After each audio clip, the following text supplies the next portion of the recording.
الفاتحة.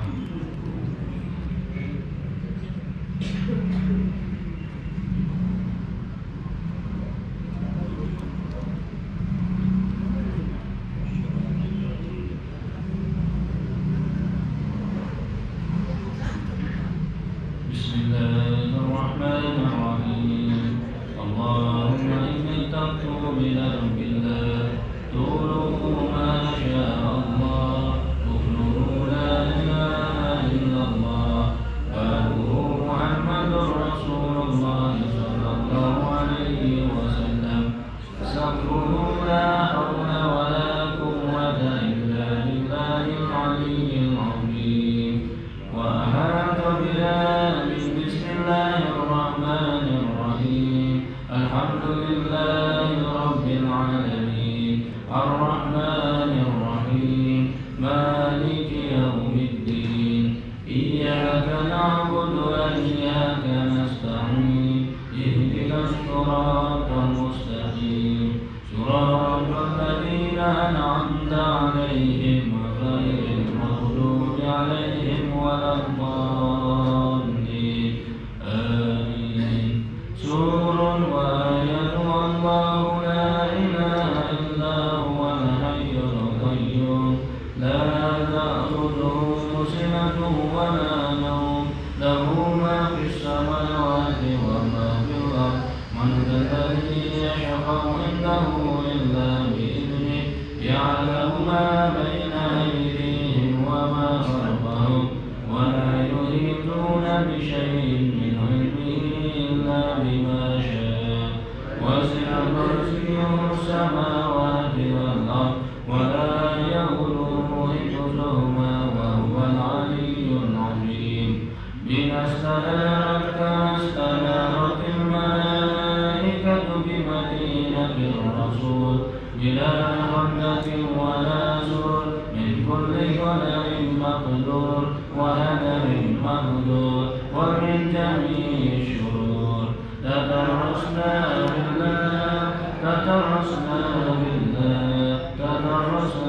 بالله من عدونا وعدو الله من ساك أرش الله إلى قاع أرض الله صنعته لا تنقطع بأنف لا حول ولا قوة إلا بالله العلي العظيم. عزيمته لا تنشك بأنف لا حول ولا قوة إلا بالله العلي العظيم.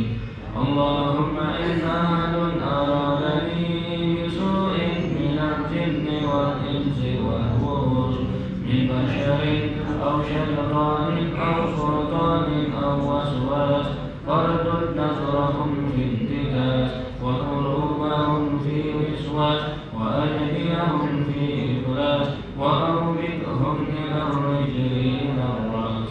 لا سهل يجدع ولا جبل يقطع بأنف لا حول ولا قوة إلا بالله العلي العظيم. وصلى الله على سيدنا محمد وآله وصحبه وسلم والحمد لله رب العالمين. على هذه النية وعلى كل نية صالحة إلى حضرة النبي المجتبى رسول الله صلى الله عليه وآله وسلم. الفاتحة.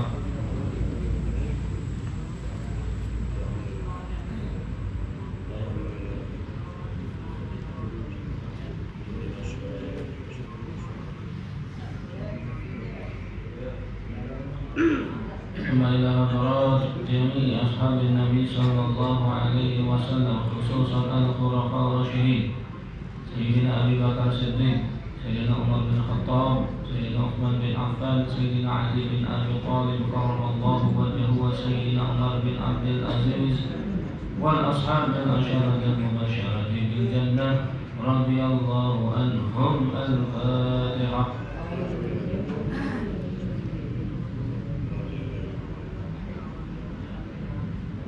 إياك نعبد وإياك نستعين اهدنا الصراط الذين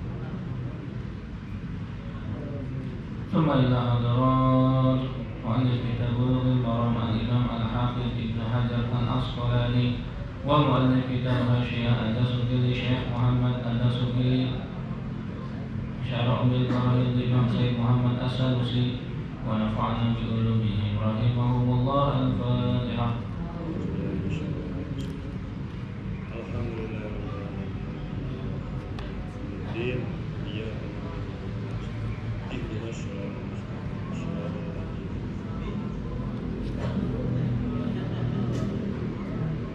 ثم إلى حضرات شيخنا وأستاذنا ومعلمنا ومهذبنا ومربنا ومرشدنا ومهدنا فينا عبد الله بن محمد نور بن محمد إدريس ونفعنا بعلومهم رحمهم الله. الفاتحة. الحمد لله رب العالمين الرحمن الرحيم مالك يوم الدين إياك نعبد وإياك نستعين اهدنا الصراط المستقيم صراط الذين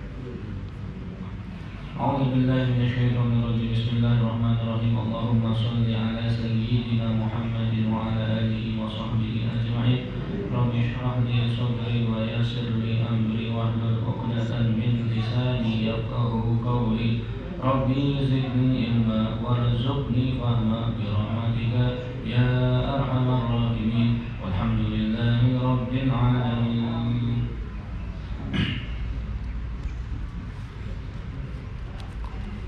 Melanjutkan kitab Bulughul Maram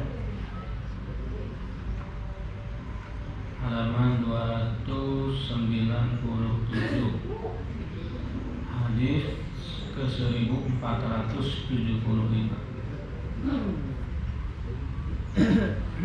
Bismillahirrahmanirrahim. Wa anhu anin nabiyyi sallallahu alaihi wasallam qala idza aqasa ahadukum falyaqul alhamdulillah wal yaqul lahu akhuhu yarhamukallah fa idza qala lahu yarhamukallah falyaqul lahu yahdikumullah wa yuslihu balahu.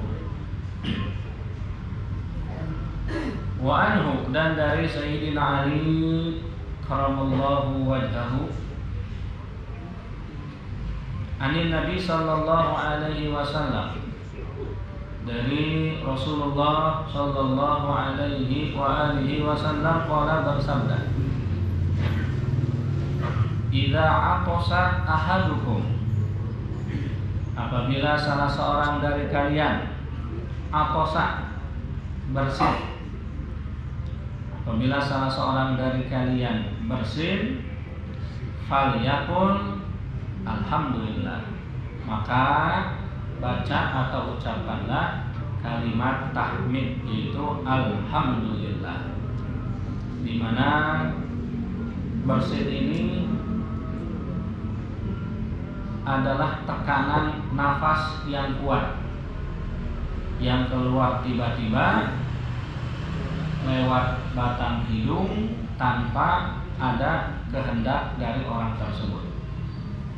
Jadi ada lebih ke tekanan nafas. Nah, ini timbul karena satu, karena ada guncangan pada selaput hidung, atau karena ada virus atau penyakit gitu. Sehingga ini satu jenis cara mengeluarkan dari penyakit yang ada pada badan tubuh tersebut.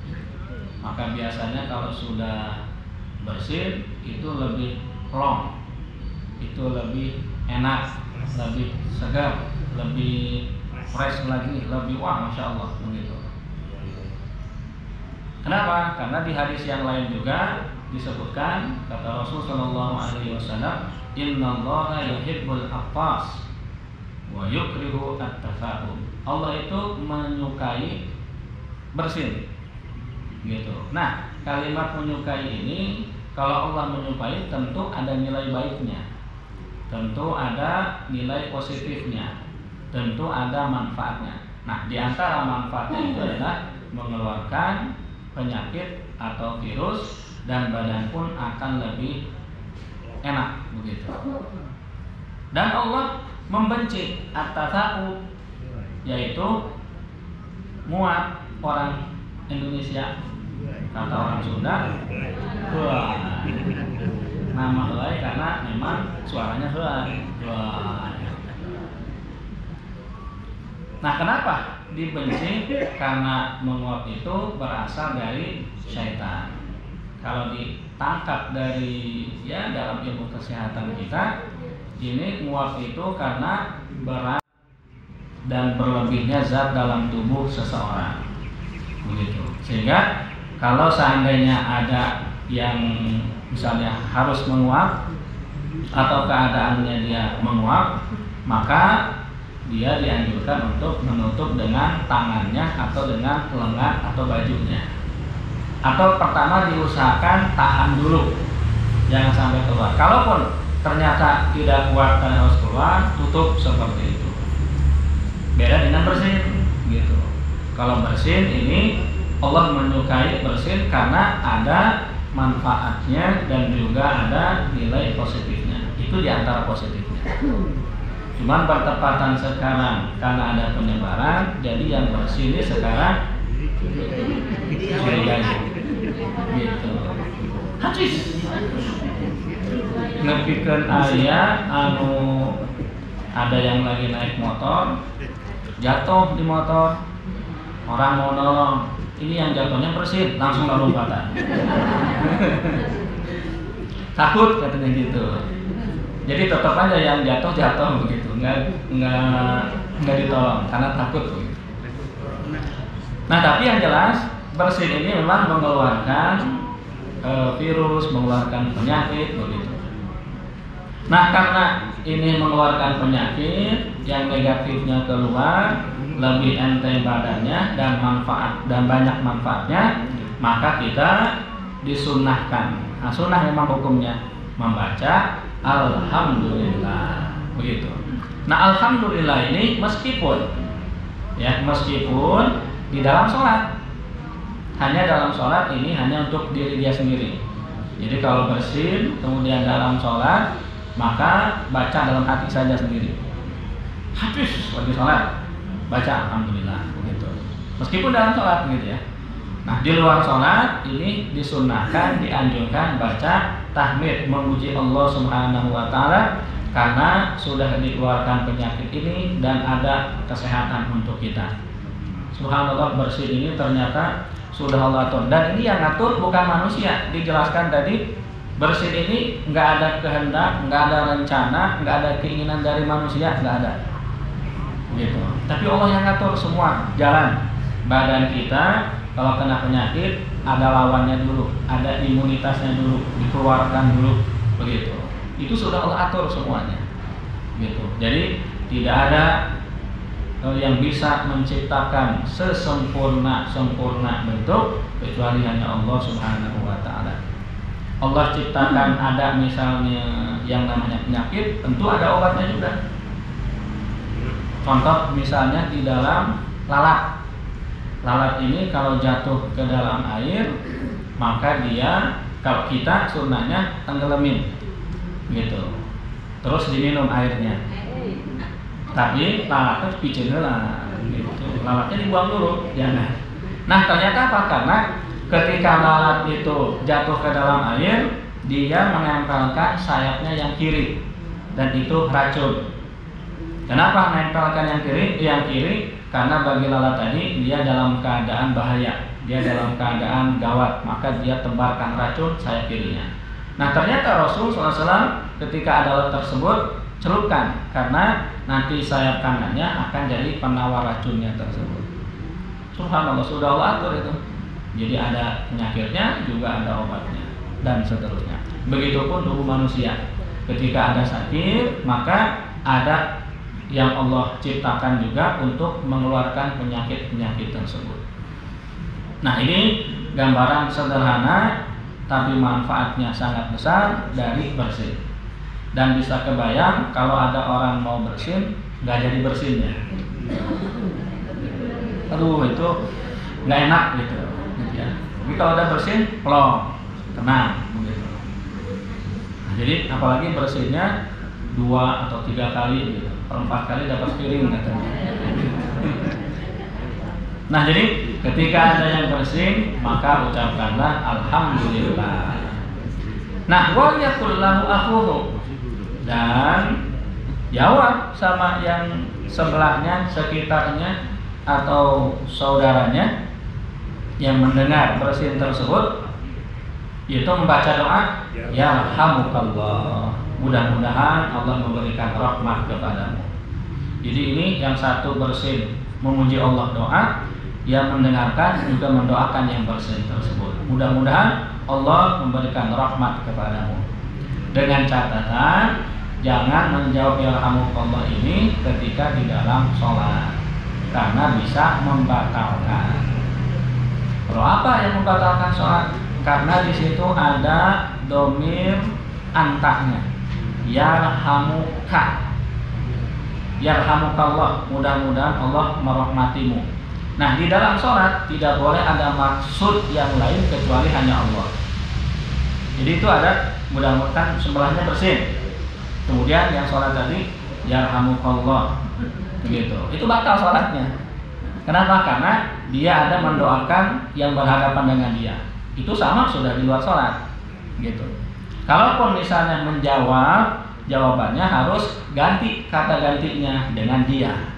Jadi kalau dalam bahasa Arab yarhamuhullah, mudah-mudahan Allah merahmatinya. Nah, kalau merahmatinya nggak jadi masalah. Tapi kalau untuk mendoakan yang berhadapan, maka ini dalam sholat tidak boleh.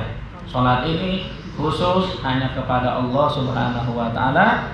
Adapun sholawat khusus kepada Rasulullah Sallallahu Alaihi Wasallam. Jadi ini catatan di dalam sholat.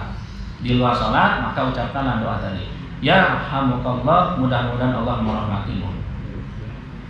Nah, kemudian kalau tadi mengucapkan tahmid bagi yang bersin, ini adalah sunnah. Kemudian untuk mendoakan yang bersin, membaca yarhamukallah, ada beberapa pendapat.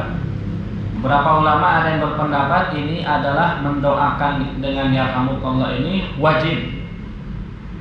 Kemudian menurut Ibnu Arabi, Imam Abu Hanifah, dan Imam Ahmad bin Hanbal, ini adalah fardu kifayah. Kalau ada satu orang maka cukup dia, yang lainnya gugur, tidak kena kewajiban.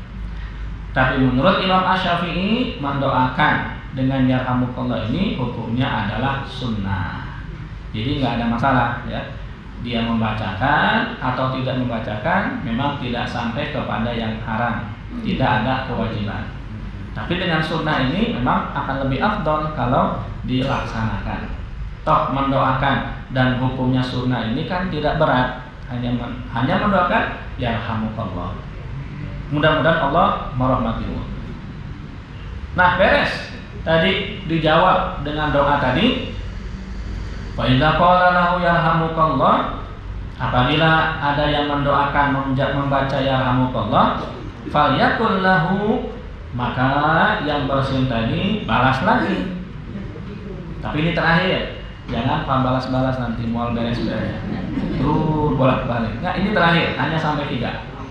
Maka bacalah falyakul lahu, maka baca bagi yang bersin tadi kepada yang mendoakannya, yahdikumullah wa yuslihu balakum. Mudah-mudahan Allah memberikanmu hidayah, dan mudah-mudahan Allah memperbagus, memperindah, memperbaiki semua urusan-urusanmu. Begitu. Jadi ini doa bagi orang-orang yang bersin dan juga orang yang mendengarkan bersin tersebut. Bersinnya ini mau jenis suara apa aja, pokoknya begitu doanya sama. Misalnya ada bersinnya misalnya, atau bersinnya kencang, atau bersinnya beda-beda, tetap doa mah sama.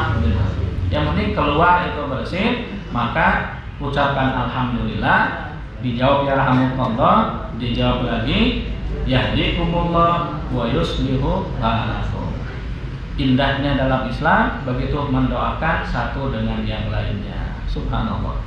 Ya, mudah-mudahan kita semua bisa senantiasa menjalankan semua sunnah-sunnah Rasulullah Sallallahu Alaihi Wasallam. Ringan sepertinya kita lihat, tapi ini sangat besar, banyak manfaat-manfaatnya. Nah, kemudian ada petunjuk juga dari Rasul sallallahu alaihi wasallam bahwasanya karena Rasulullah sallallahu alaihi wasallam idza atasa wada'a yadahu aw thawbahu ala famihi, yaitu Rasul sallallahu alaihi wasallam apabila bersin beliau meletakkan tangannya ataupun bajunya kepada mulutnya. Jadi bersin juga bukan misalnya seenaknya bersin gak dihalangi, kita juga harus menghalang, menghindar kena orang lah gitu. Ini supaya mungkin tidak ada yang tertular tadi, tutup atau pakai lengan atau pakai tangan atau ke pojok dulu misalnya, tidak kena hadapan orang-orang, habis kena ini semua, jadi ada banjir gitu dah. Nah, itu jangan, hindarkan itu juga. Bersin itu bagus, tapi jangan kena orang juga. Ini kalau dijalankan sehingga memang tidak akan tertular, begitu. Jadi Rasul sudah menunjukkan bahwa memang harus dihindarkan untuk keluar terkena kepada orang-orang lain, karena bersin tadi mengeluarkan virus penyakit, jangan sampai malah kena orang lain.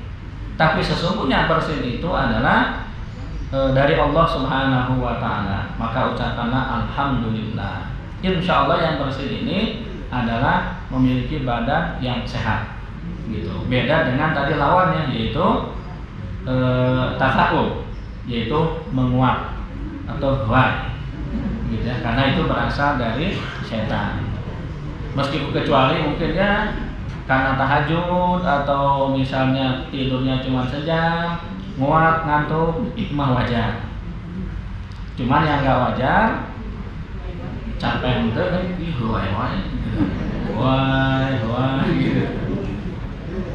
Beda ya, kalau yang capek, yang memang benar kerasa capek, beda lagi. Ini tidak bagus juga kalau berlebihan zat dalam tubuh, dalam badan, sehingga dia lebih banyak tasawufnya. Ini diusahakan untuk dihindarkan, dimulai dari menahan dulu.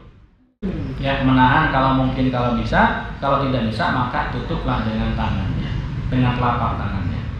Ini petunjuk bagi yang bersin dan juga doanya. Akhrajahu al-Bukhari, dikeluarkan oleh Imam Bukhari. Hadis berikutnya, wa anhu radhiyallahu anhu qala, dan dari Sayyidina Ali karramallahu wajhahu radhiyallahu anhu qala berkata, qala Rasulullah sallallahu alaihi wasallam, bersabda Rasulullah sallallahu alaihi wasallam, la yashrabanna ahadukum qa'iman, janganlah kalian minum, la yashrabanna, penekanan jangan, sekali-kali jangan minum, ahadukum, salah seorang dari kalian, qa'iman, sambil berdiri. Tidak boleh ya minum ketika sambil berdiri. Nah, tidak boleh minum sambil berdiri ini ada yang mengatakan haram gitu. Tapi kalau kita lebih ke makruh. Kenapa ini hanya sampai tingkatan makruh? Karena ini ada hadis yang lain juga, di mana sakaitu Rasulullah sallallahu alaihi wasallam, bahwasanya pernah saya memberikan minum kepada Rasul sallallahu alaihi wasallam min Zamzam, dari air Zamzam. Fasyariba wa huwa qa'im. Kemudian Rasul minum dalam keadaan berdiri. Jadi Rasul sepanjang hidupnya minum itu duduk terus. Tapi ada satu saat berdiri karena tidak mungkin untuk duduk misalnya.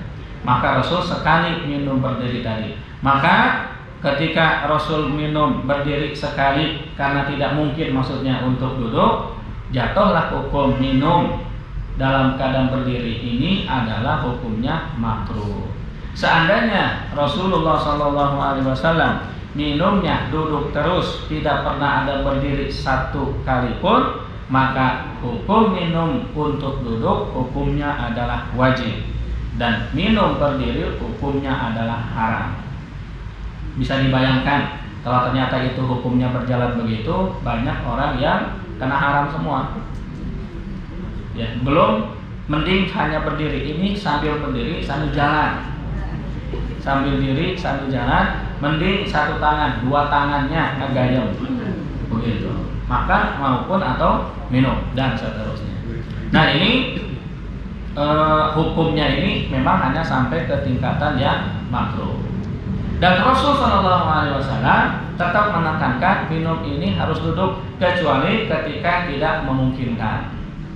Jadi kalau misalnya lihat ada pemimpin minumnya berdiri pakai tangan kiri, jauh dari adab, jauh dari akhlak.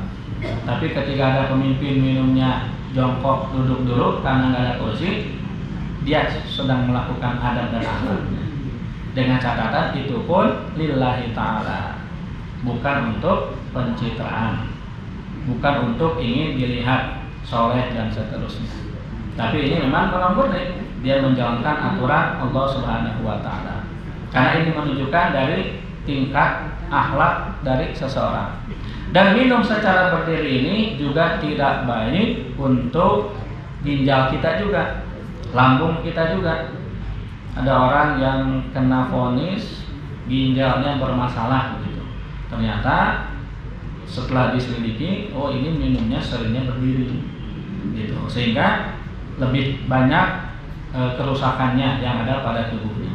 Jadi Allah sudah mengatur lewat Rasulullah Sallallahu Alaihi Wasallam makan minum yang benar sesuai tuntunan Rasul Sallallahu Alaihi Wasallam, insya Allah banyak bernilai kesehatan semua.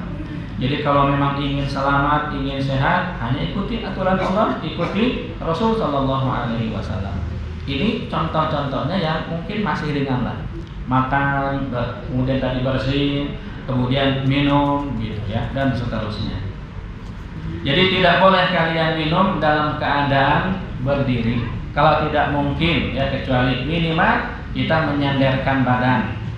Jadi kalau nggak ada kursi, nggak ada tempat untuk duduk, sandarkanlah gitu.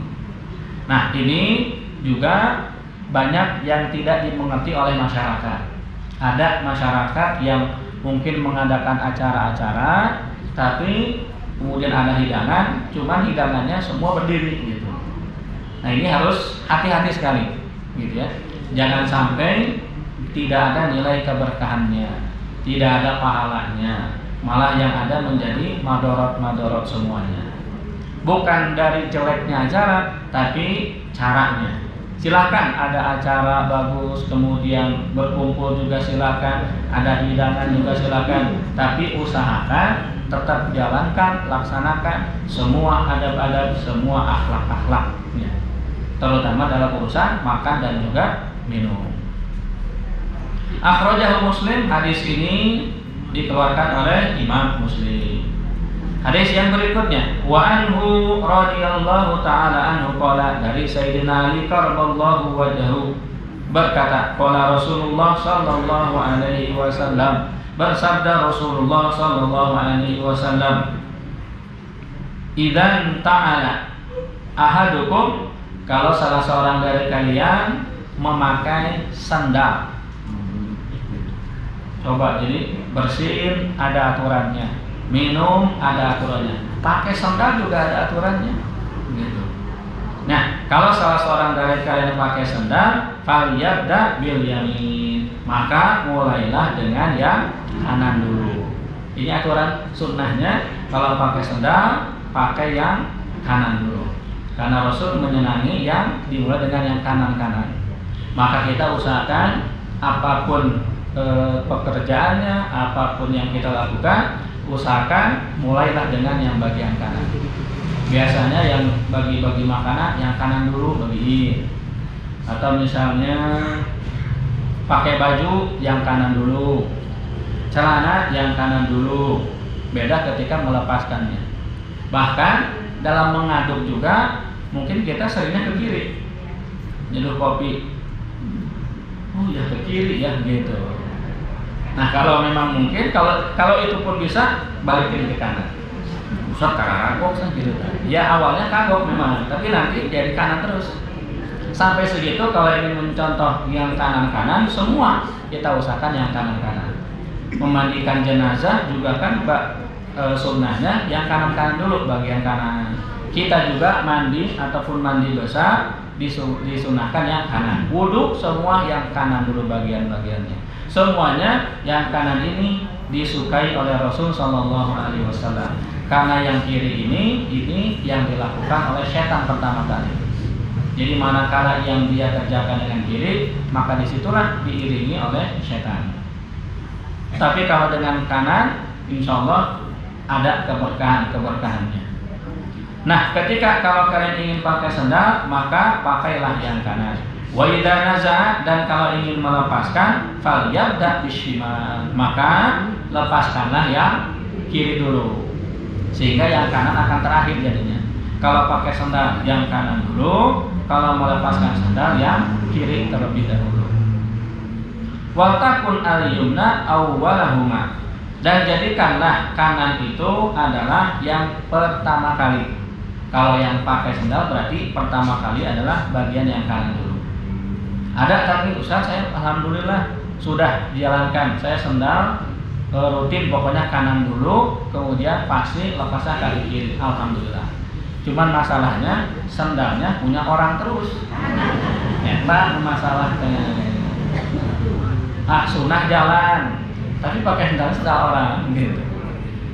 Nah ini mah bukan di sini, nggak tahu di mana. Kan ada, sendal nggak ada, pakai akhirnya begitu. Ini nggak ada, itu nggak ada, bilang itu sendal. Ya meskipun ini memang kejadian yang real ya, biasa di hadapan kita. Tapi kalau benar-benar kita ingin hati-hati menjaga, lebih bagusnya, memang harusnya jangan pakai yang milik orang lain. Begitu. Khawatir nanti ini juga malah jadi terbiasa kita. Biarin. Kecuali yang punyanya ridho, atau memang tidak ada pemiliknya, atau memang disediakan, silakan dipakai, atau hal-hal yang lainnya. Nah, kalau hal itu tidak ada nanti pahalanya, meskipun sudah pakai kanan dulu, kemudian kiri, tapi sendal batur, nggak ada itu pahalanya.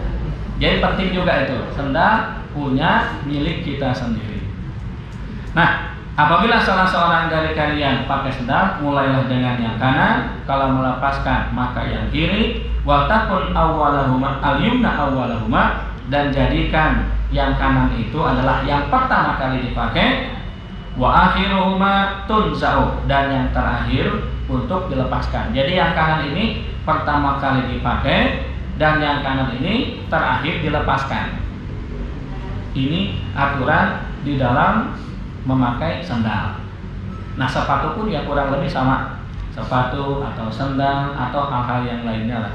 Maka disunahkan, dianjurkan dimulai diawali dengan yang bagian kanan dulu. Apapun pekerjaannya, apapun jenis itu amalannya, apapun itu pekerjaannya, kanan dulu lah lebih baik. Kecuali untuk yang hal-hal tempat yang kurang baik atau tidak baik, maka kiri yang terlebih dahulu. Muttafaqun alaih, hadis ini diriwayatkan oleh Imam Bukhari dan juga oleh Imam Muslim. Wallahu a'lam. Nanti kita lanjutkan dengan adab-adab yang lainnya.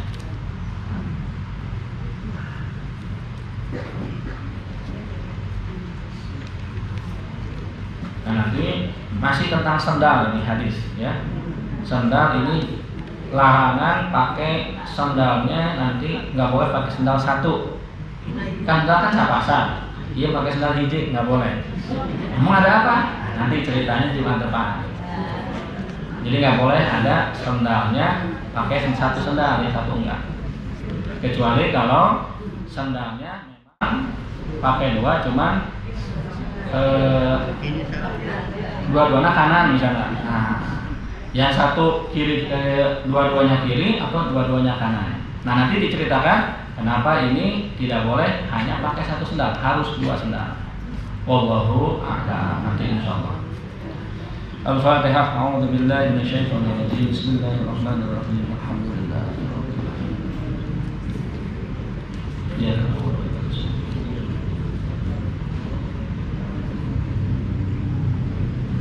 Bismillahirrahmanirrahim. Allahumma shalli ala sayyidina Muhammadin wa alihi wa sahbihi ajma'in. Ya Allah ya Allah ya Allah ya Ali ya Azim ya Halim anta Rabbi wa ilmuka hasbi tansur man tasha wa anta al-azizur rahim. Allahumma sahhil lana kulla syai' ya man biyadihi malakutu kulli syai' kafa ya ain sad unsurna fa innaka khairun nasirin waghfir lana fa innaka khairul ghafirin warhamna fa innaka khairur rahimin waftah lana fa innaka khairul fatihin warzuqna fa innaka khairur raziqin wahdina wa najjina minal qawmil zalimin. Al-Fatihah.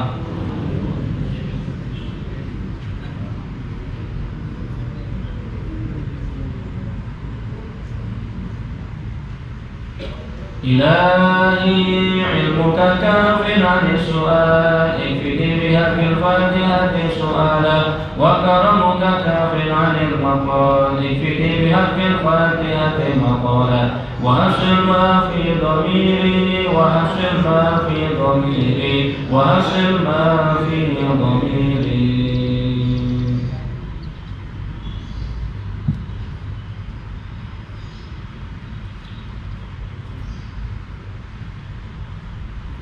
Ya Allah ya Allah ya Allah ya sarihal mustasrihin ya mufarrija karabil makrubin farrij farrij farrij farrij an hammi wa ghammi farjan ajilan bi rahmatika ya arhamar rahimin. Lanjutkan kitab Hasyiyah Ad-Dasuki Syarah Ummul Barahim halaman 195.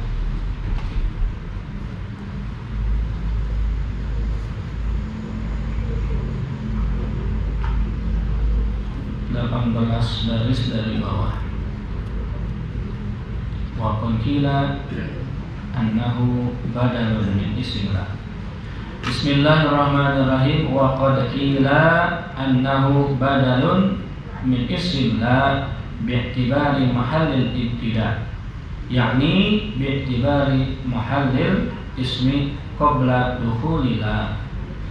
Wa qad qila, dan dikatakan juga annahu badalun, bahwasanya ismul a'zam, yaitu la ilaha illallah lafzul jalalah ismul azam Allahnya, dibaca dhammah ya, dibaca rafa, karena badalun min isim la, ini adalah badal bagi isim la, pengganti bagi isim la. Karena ada la depannya la, maka setelah la ini harus fathah la ilaha, begitu. Kemudian ada di situ yang dihapuskan, yaitu la ilaha maujudun, la ilaha haqqun, atau la ilaha maksudun, begitu. Nah, yang itu dihapus, haqqunnya dihapus, maksudunnya dihapus. Jadi sebetulnya ada kalimat itu, ilahun maujudun, ilah yang ada. Ketika muncul huruf la, maka berubah ilahun menjadi ilaha, la ilaha. Kemudian maujudunnya itu dihapuskan, begitu. Nah, kemudian setelah dihapuskan illallahu. Nah, dibaca domah ini, dia domah mengikuti. Mengikuti apa tadi? Badal min isim la bi'tibari mahallil ibtida. Jadi dikatakan juga bahwasanya ismul a'zam dibaca rofah, dibaca domah, la ilaha illallah hu. Nah, yang hu-nya ini dibaca domah karena dia pengganti badal dari isim la. Isim la ini isim setelah huruf la. Setelah la kan ada ilahun. Nah, sebelum ada la dia dibacanya ilahun domah. Nah, kemudian Allahunya ini dikatakan juga dibaca domah karena mengikuti domah pada ilahun. Jadi dia dalam bahasa Arab memang ada badal begitu, ada pengganti harus mengikuti aturan yang digantinya. Bi'tibari mahallil ibtida, karena dia menempati tempat permulaan ibtida, yakni bi'tibari mahallil isim qabla dukhulillah, yaitu dia menempati isim la ya, sebelum dia kemasukan huruf la. Kan sebelum kemasukan la itu adalah ilahun maujudun. Nah, ilahun maujudun kemudian Allahunya dibaca domah karena mengikuti hun. Ilahun tadi domah, maka Allahunya juga harus domah. Jadi begitulah kurang lebih aturan dalam nahu untuk badal harus mengikuti yang mubdalnya, yang digantinya tadi. Nah, kemudian wa innama kana qawlu bil badal minad dhamiril mustatir. Adapun perkataan Ismul Azam dibaca domah yang Allahu-nya dibaca domah ini karena bil badali, karena dia badal pengganti minad dhamiril mustatir, dari domir yang dihilangkan. Karena kalau minggu yang lalu dijelaskan Ismul Azam dibaca domah ini adalah pengganti kepada yang dihilangkan tadi, ilahun maujudun, la ilaha maujudun. Nah, maujudunnya dihilangkan. Kemudian Ismul Azamnya ini mengikuti maujudun tadi domah, maka dia domah juga. Ini yang lebih kuat pendapatnya. Intinya Ismul Azam ini dibacanya rofa domah mengikuti kalimat kata sebelumnya, dan itu lebih dekat.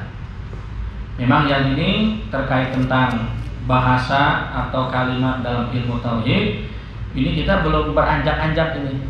Ini masih di pasal 1. Kan Pak La ilaha illallahnya ada 7 pasal. Faedah, manfaat, cara baca. Ini udah berapa bulan kayaknya masih pasal hiji kan. Pasal hiji panjang soalnya. Jadi ini masih menjelaskan bahasanya. La itu apa, kemudian ilahunnya ini apa, ilahnya itu apa, kemudian Allahunya ini sebagai apa, bagaimana cara bacanya. Ini masih lama, ini masih ngebahas itu terus. Jadi ternyata kalimat la ilaha illallah ini banyak sekali mengandung maknanya dan juga banyak sekali mengandung dalam ilmu-ilmu nahu maupun sorofnya. Ini terbukti, kita belajar ini aja udah berbulan-bulan dan ini masih panjang ini. Masih ngebahas itu. Dan ini termasuk pasal 1 ini termasuk pasal yang ya bagi kita mungkin bingung gitu. Pusing gitu. Kenapa? Karena memang begini, kita harus yang dia tahu badal, dia tahu nahu, dia tahu sorof baru. Tapi insya Allah kan kita yang namanya ngaji mengharapkan keberkahannya. Itu aja. Ustaz, itu ngati-ngati misalnya. Ngaji aja terus gitu. Tapi hese sebulan dengan arti la ilaha illallah bahasanya ngaji terus gitu. Nanti akan dapat seperti itu. Nah, kita tahu juga kalau yang penting terus dirutin gitu. Kalau batu yang segitu kerasnya itu bisa legok ya, bisa berlubang hanya dengan tetesan air. Tapi catatannya tetesan air itu harus terus menerus, nggak bisa satu kali. Satu telat terus 2 kali sampai berapa tahun begitu. Nah, itu juga ngaji. Ada ilmu yang kita belum paham, tapi terus kita kaji terus, istiqomah terus kita ulang begitu. Orang-orang yang olahraga apapun jenis pertandingan olahraganya, dia kuat, dia hebat, ternyata karena dia tiap harinya mungkin rutin dia istiqomah latihan. Ya, kalau kita istiqomahnya ibadah, kalau mereka istiqomahnya latihan. Jadi hasilnya juga bagus. Nah, kurang lebih begitu ngaji juga. Ini susah, tapi insya Allah bisa memberikan futuhnya. Allah bisa memberikan pembuka hati kepada kita semua. Itu yang kita harapkan. Karena beratnya pelajaran, beratnya materi ini bagi Allah akan Allah mudahkan, tergantung siapa yang Allah kehendaki. Gitu. Mama Abdullah bin Nuh, guru mursyid kita, bisa tahu ilmu yang lain-lainnya tanpa duduk di sekolah formal. Subhanallah. Jadi tidak ada apalagi sampai S1 begitu ya. Kemudian jenjang sekolah enggak gitu. Tapi ilmunya luar biasa. Ilmunya Masya Allah. Nah, itu ciri kalau sudah dibuka futuh tuh begitu memang. Ada ilmu laduni, ada ilmu yang orang nggak bisa, yang tanpa kita belajar tiba-tiba Allah pilih tuh dapat kita. Itu yang mahalnya. Nah, tapi kita tidak mengharapkan untuk yang besar-besar, mengharapkan yang hebat-hebat, tapi hanya mengharapkan keberkahan. Kalau sudah mendapatkan keberkahan, cukup. Ini akan menghantarkan kita mengenal Allah Subhanahu wa taala. Ada orang yang hebat sekali, gelarnya segala macam, kemudian ilmunya seluasnya, kemudian terkenalnya juga Masya Allah. Tapi ilmu yang dia dapatkan bukan malah dia mendekatkan sama Allah, malah dia sombong diri. Malah dia merasa ini ilmu saya belajar, ini ilmu saya hebat. Ilmunya nggak berkah itu. Itu ciri ilmu yang gak berkah, seperti itu. Ilmu yang dia dapatkan bukan malah mendekatkan diri dia kepada Allah, tapi malah membuat diri sombong. Ciri ilmu yang gak berkah.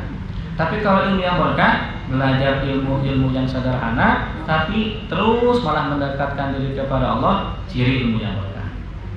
Maka ilmu yang berkah ada pada segala macam ilmu, bukan hanya ilmu tauhid, ilmu fikih, ilmu bukan. Ilmu dalam ekonomi, dalam hukum, dalam kedokteran, dalam kesehatan, dalam teknik, teknologi dan lainnya. Kalau ilmu tadi belajar malah kemudian mengarahkan dia semakin mengenal Allah Subhanahu wa taala, maka itulah ilmu yang disebut ilmu yang berkah. Nah, kita hanya harap ilmu yang berkah tadi. Gitu. Kalau sudah ilmu yang berkah, insyaallah futuhal arifinnya Allah berikan kepada kita, pembuka hatinya Allah kirimkan kepada kita, dan Allah akan memberikan kepada kita pemahaman-pemahaman dari ilmu-ilmu yang lainnya dengan ilmu yang berkah. Mudah-mudahan kita semua senantiasa diberkahi oleh Allah Subhanahu wa taala. Amin ya rabbal alamin. Wallahu